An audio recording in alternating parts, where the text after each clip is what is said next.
Nadie nace sabiendo necesitar tanto. Esa urgencia afectiva no es parte de nuestra esencia, es algo que se aprende. Se aprende cuando el hogar no fue un refugio constante, sino un espacio lleno de exigencias, donde el cariño no era incondicional, sino algo que llegaba a ratos, como si fuera una recompensa por haberse portado bien.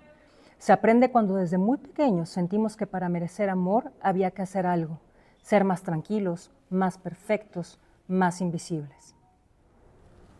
Hola amigos, los saluda Francisco Goñi desde Librerías Gandhi. El día de hoy me acompaña mi querida Roxana Ramos. ¿Cómo Querida, estás? ¿cómo estás? Qué gusto. Qué bueno verte. Por fin, agradezco enormemente que hayas movido tu agenda, cielo, tierra y mar, a la editorial, todo para que coincidiéramos y conversar sobre quién dijo que era amor. Bienvenida. Muchas gracias por el espacio. Además, qué gusto platicar contigo siempre. Siempre es un gusto, querida. Ahora desde el sello Hachette publicaste este libro que yo considero más que necesario, pertinente y que todos debemos leer, ¿no? Porque creo que desmantelas varios mitos, varios patrones, varias creencias que que nos fueron heredadas sobre el amor, los vínculos afectivos y sobre todo aquello que nos puede llegar a lastimar y justificarlo además de mil maneras. Quiero empezar preguntándote cómo se te fue ocurriendo, porque se ve que es un libro que trabajaste mucho tiempo, que traes mucha información. Sí. Creo que también mucha terapia de por medio. Claro. Entonces, bueno, vámonos por capas, pero ¿cómo lo fuiste gestando y cómo llegó el momento de que dijeras, aquí tengo un libro? Mira, de entrada quería que fuera un libro muy humano, muy cercano, como cualquier otra persona que está viviendo, que está entendiendo cómo funcionan muchas cosas y que va descubriendo cómo aligerarse la carga en el camino. Porque yo no soy psiquiatra ni psicóloga, soy un ser humano que está transitando esta vida y sigue explorando y sigue descubriendo muchas cosas. Y sí, hay mucha terapia detrás también, entonces a través de estos años empezaba a notar cosas que no es que no supiera que estaban mal, es que las veía normales. Son dos cosas bien diferentes, ¿no? Porque sabemos que muchas cosas están mal, pero como suceden dentro de la casa, como suceden en nuestro entorno, con nuestros amigos, o vemos que de pronto nuestra pareja trae ciertos patrones, los vamos normalizando y los vamos digiriendo y nos parece algo cotidiano. Y eso es lo realmente alarmante, porque entonces ya no estamos viviendo en función de tener una mejor calidad de vida, vamos sobreviviendo. Y sobreviviendo con un muy mal aprendizaje, siento que eso es lo que termina por complicarlo todo y nos quita también de una responsabilidad muy importante que tenemos como adultos, que es el hacernos responsables de cambiar ese argumento con el que vamos sobreviviendo. Porque muchas veces, o la mayoría de las veces, decimos, es que así me educaron, es que así soy, es una constante. Y sí, así nos educaron y así nos normalizamos las cosas, pero llegada a una vida adulta tenemos la obligación de desaprender, de aprender mejor, de hacernos mejores preguntas y de tratar de estar en un mejor sitio, no tenemos que repetirlo. Y que hay que decir, también hay una gran presión social. Total. De tú debes comportarte X o Y, ¿no? Sí, claro, a los hombres desde como niños se les dice, no lloras, tú tienes que ser el proveedor, y es el ejemplo que se les va dando. A nosotras que tenemos que ser unas princesas, que tenemos que estar a la disposición, que es un privilegio ser elegida. Y ese es el argumento. Hasta la fecha podemos ver que constantemente sucede este rito en donde, alguien me eligió, cuando en realidad las mujeres también tenemos derecho a elegir. Sí, hablas desde un punto que a mí me conmovió y me gustó mucho, porque bueno, a grosso modo, para darles varias pistas de lectura a los lectores, abordas los amores tóxicos, ¿no? La toxicidad en los vínculos amorosos, en la familia, en las amistades, compartiendo varios patrones de conducta, pero hablas de un punto que me encantó, la verdad, que hay veces que nosotros, sin darnos cuenta, aceptamos situaciones desde la herida, ¿no? Claro. Desde la herida, pero desde la herida no consciente, ¿no? Ujú. Entonces tú dices, pues yo me merezco un amor así, o que me traten así, o esa es la forma en que el pégame pero no me dejes, la forma en Claro. cómo me están demostrando el amor, con daño, con ciertas huellas que no son gratas. Pero hay un punto en tu libro en el que dices, pudiste haber heredado tal toxicidad familiar, pero llega un punto en que eres adulto, ¿no? No puedes culpar eternamente a tus papás. Exacto. En que necesitas conciencia y necesitas buscar ayuda y necesitas hacerte de herramientas para marcar límites, para mantener un respeto hacia ti mismo, un amor hacia ti mismo, y desde ahí ya desarrollar tus vínculos, ¿no? Entonces, háblame un poco de ese punto, ese puerto al que llegaste, que creo que pues sí hay mucha talacha en terapia, pero que a muchas personas nos falta llegar a ese puerto, ¿no? De decir, sí, heredé esto, o vi esto en casa, o mis relaciones han sido así, pero llegas a un nivel de conciencia tal, del presente, que ya es responsabilidad tuya permitir que suceda o no suceda. Mira, hay diferentes escenarios en este tipo de circunstancias. Hay quien sí lo ve y quien lo tiene claro, pero no sabe cómo desaprenderlo. Uh-huh. Ahí ve y busca ayuda. Para eso está la terapia. Todos necesitamos ayuda. Reconocerlo es parte de... No me gusta el término amor propio, me gusta el término un amor consciente. Okay. Porque no me gusta el amor romantizado hacia uno mismo, porque es uno de los amores más difíciles, el que más nos cuesta. Quizá el más. El nuestro, porque estamos acostumbrados y se nos ha dicho que tenemos que vivir para los demás. Uh-huh. Siempre. O sea, es... O te eligen, como lo hablábamos hace rato, o no lloras, o tienes que proveer, siempre en función de alguien más. Nos explican cómo tiene que funcionar, pero no nos explican que tenemos que poner límites. Uh-huh. Nunca nos dicen que tenemos que anteponernos y que debemos rechazar situaciones que no nos agradan, que nos están lastimando. No nos hablan de eso. Uh-huh. Pero llegada a la vida adulta, tenemos la obligación de hacernos responsables. Y te voy a decir dónde estuvo para mí esa moneda que termina de caer en la alcancía. El punto de quiebre. Exactamente. Es lo que yo estoy recibiendo, esto que me está haciendo daño, esto que me duele, que me quita la calma, que me genera ansiedad, yo lo estoy permitiendo. Uh-huh. No es una imposición real. Claro. Real no lo es. Entonces, lo que merezco es lo que yo estoy permitiendo, porque lo que yo merezco, ¿cómo te digo? Culpamos mucho en decir, yo no me lo merecía, como una queja a la otra persona. Sí. Padres, hermanos, amigos. Me hace tal dolor, ¿no? Me ocasionó esto. ¿Y hasta dónde eres tú responsable de haberlo permitido?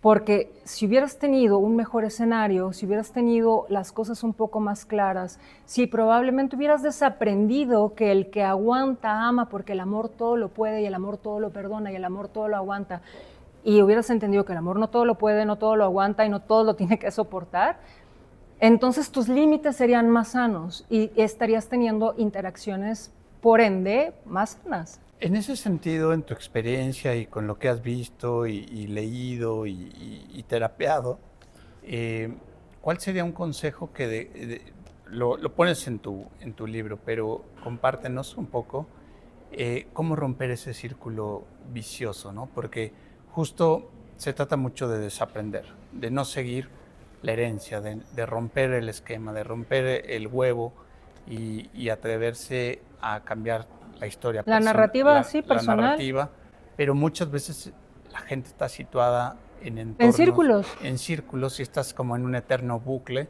del cual no sales y simplemente estás repitiendo, ¿no? Mira, esa es una decisión bien personal. Todos tenemos diferentes necesidades y diferentes capacidades también. Entonces, como tal, decirle a alguien la fórmula mágica para salir de eso no existe, porque lo que a mí me funcionó no te va a funcionar a ti, Claro. Y así sucesivamente. Lo que yo quise hacer con este libro es que justamente te cuestionaras por qué estás en ese bucle sin salida. Hacerte las preguntas. Exactamente, que te permitan esclarecer ese camino y dejar de estar dando tumbos en vueltas. O sea, Claro. No le puedo dar una solución a nadie, precisamente porque pues, no todos funcionamos igual, pero en terapia sí. E incluso hay gente que logra entenderlo por sí mismo también, y qué maravilla, es una capacidad que yo jamás hubiera tenido, sinceramente. Yo sí necesité muchísima terapia para poder llegar a esa claridad, y siento que aún me falta mucha claridad en muchas cosas porque esta vida no es lineal.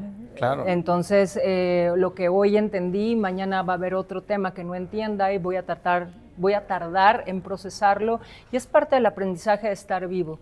Pero creo que lo más básico y lo fundamental, lo que de verdad deberíamos de tener claro, lo tenemos normalizado. Y es ahí donde está el peligro, porque estamos en relaciones aguantando situaciones que no tendríamos por qué aguantar. Porque además, ¿hasta dónde llega el compromiso de culpar al otro y hasta dónde llega la responsabilidad de asumir por ti mismo? Pasa mucho que hace rato dijiste una frase muy coloquial que tenemos muy normalizada, como el de si me pega me quiere, o si me cela es porque le importo, o ella es la capilla, yo soy la catedral, como si una posición u otra fuera mejor. Ninguna de las dos es buena. Claro.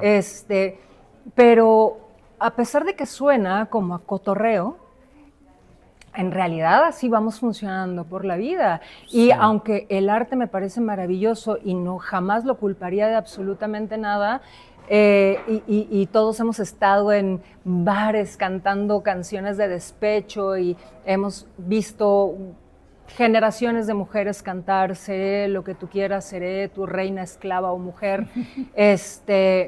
En el hecho se convierten en dedicatorias y en posiciones personales.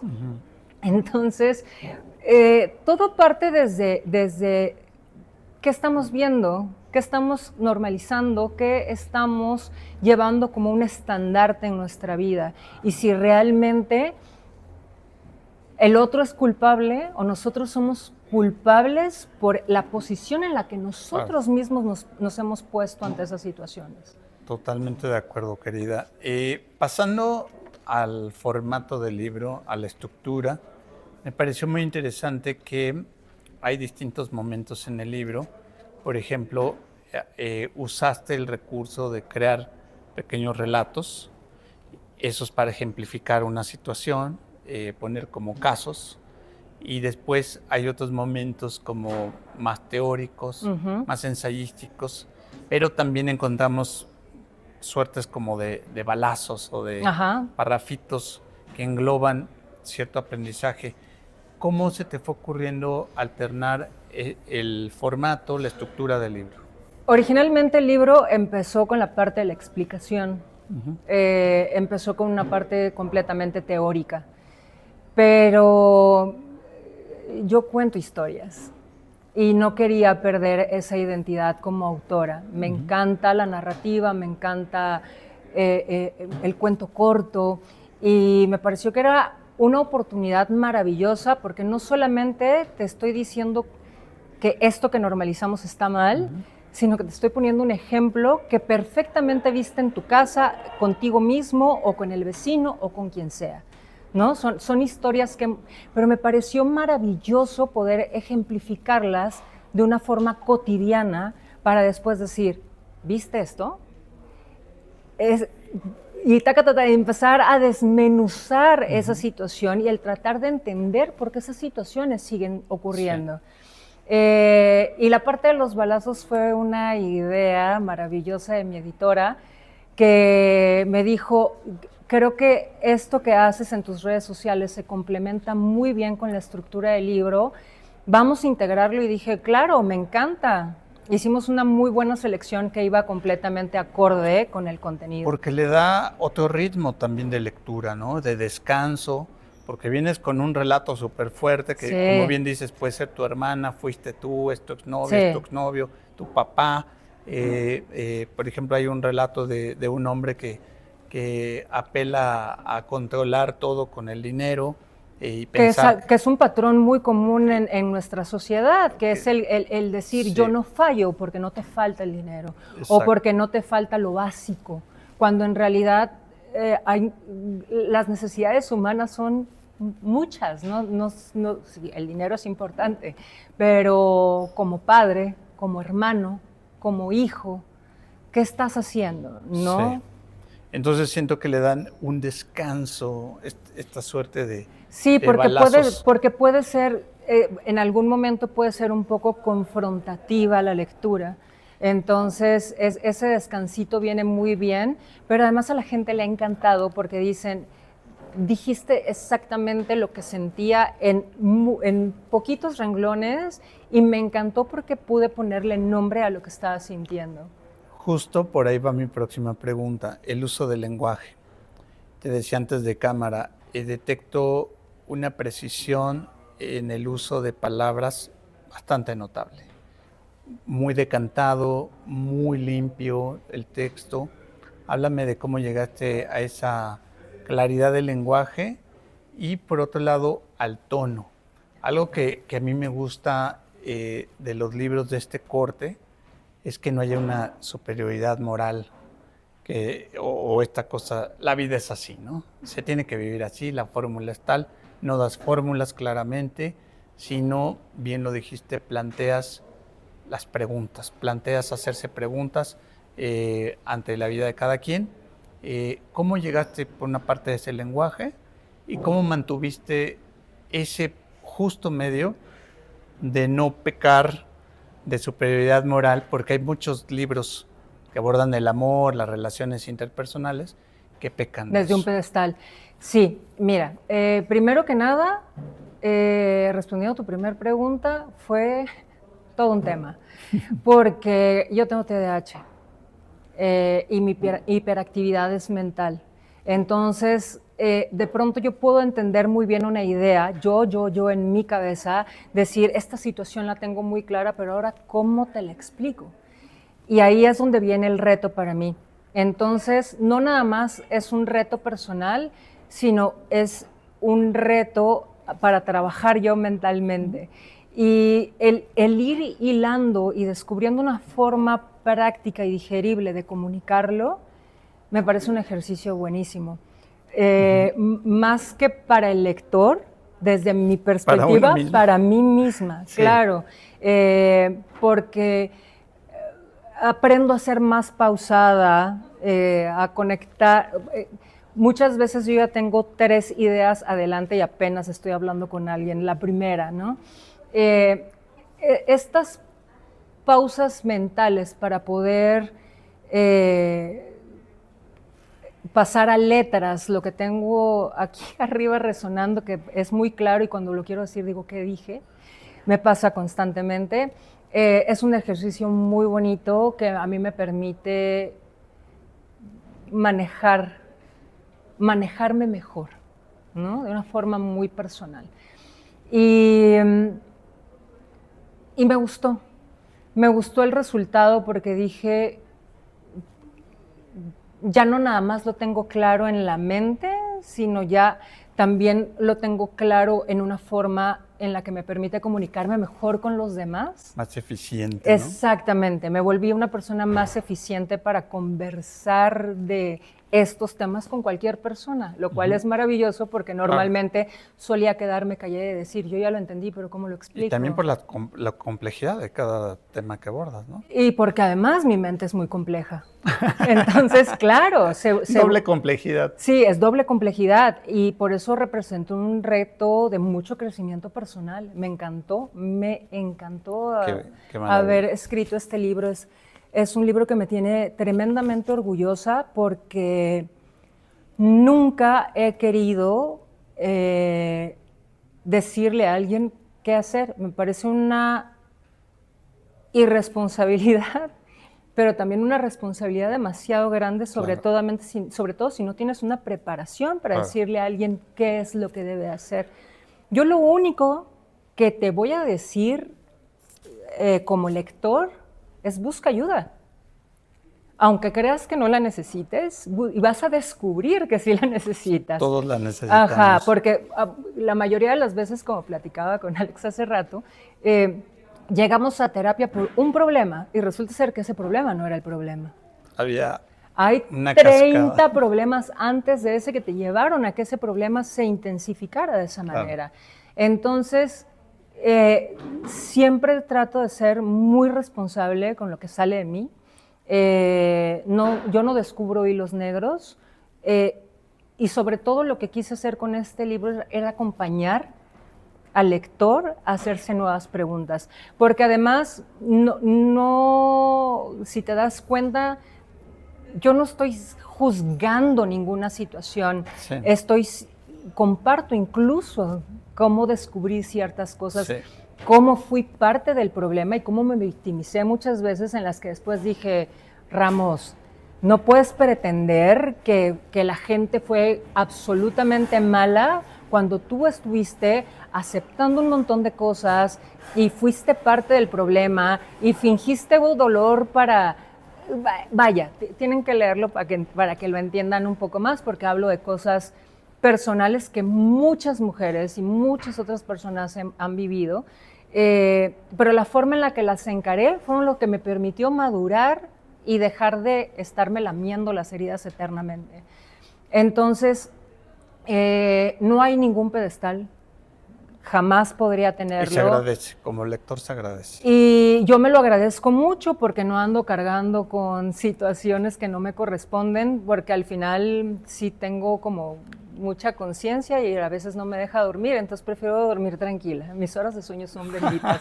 Entonces, se hizo con mucha responsabilidad, se hizo con conocimiento, porque obviamente cuando se tocan temas específicamente psicológicos, vienen con su referencia y tiene esa parte que justamente es muy humano y es un muy buen acompañamiento a reflexionar y a cuestionarnos. Yo lo único que quería es, yo quiero que cuando leas este libro te cuestiones y empiezas a hacer algo que no sé, porque yo no sé qué necesita esa persona que lo está leyendo. A su puerto. Exactamente, pero sí quiero que te mueva algo que te motive a cambiar ese patrón que estás viendo que se repite, esa situación que estás viendo que te duele. Mejora tu calidad de vida con tus propias herramientas y tu capacidad de entendimiento, pero muévete. Exacto, qué maravilla, querida. Por último, ¿qué lectores te gustaría que encontrara quién dijo que era amor? Todos. Creo que todos necesitamos hacernos estas preguntas. Y a mí me hubiera gustado hacerme estas preguntas hace mucho tiempo atrás. Me hubiera gustado no tener que haber pasado tantos años en terapia y haber sufrido tanto por cosas que debieron haber expirado hace mucho tiempo. Me hubiera gustado tener mejor calidad de vida y ahora eso es a lo que aboco cada día de mi vida. Pero me hubiera gustado tener la oportunidad de haber leído este libro en mis 25 años y empezar a cuestionarme a una edad mucho más temprana si lo que estoy viviendo es amor y si tengo que normalizar lo que me lastima. Qué maravilla y qué buen cierre. Agradezco muchísimo tu tiempo, querida Rox. A ti por la invitación. Escucharon, amigos, ¿Quién dijo que era amor? Por Roxana Ramos, publicado por Hachette México. Una opción de lectura muy interesante para este fin de semana. Hasta pronto.